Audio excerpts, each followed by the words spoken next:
Everyone wants to live fully in the present. This is an ongoing mantra that we hear everywhere. Be in the moment. Seize the day. Live for right now. But very few people know what this means or how to actually implement it. We are continuously reacting to our environments. Someone cuts us off in traffic, we get angry. Someone laughs at us, and we feel embarrassed.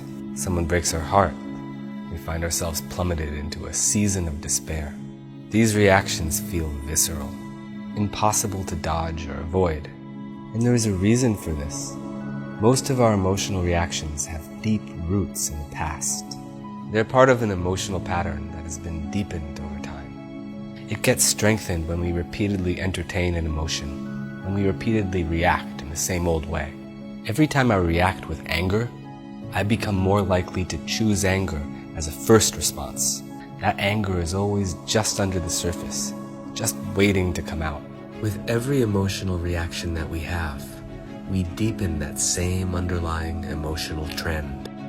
Emotion is kind of like water.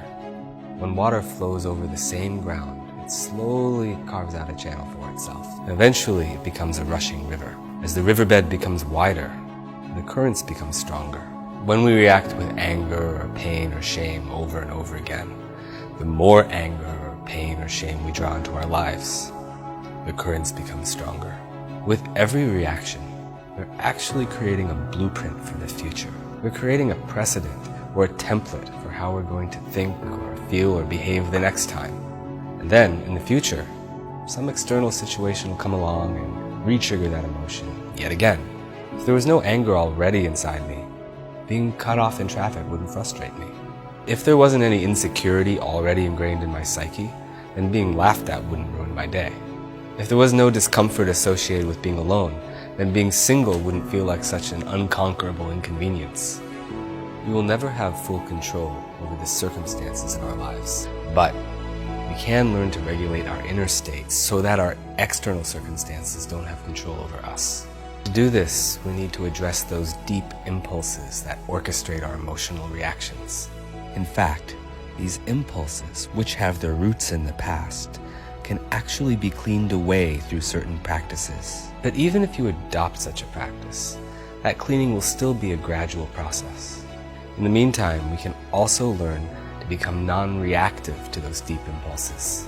By tuning into the heart and remaining connected inside, we become capable of choosing a different response, of choosing joy or even gratitude. And the more we learn to live from the heart, the more we realize that we do in fact have a choice. We can choose to react according to the same old patterns, or we can choose to respond with the heart instead and become free from those burdens of the past. With every reflexive reaction that we have, we give up our free will a little bit and allow ourselves to be controlled by our tendencies instead. With every heartful response, we become free. The more we use our hearts in our lives, the less impact our circumstances have on us, and the more freedom we gain.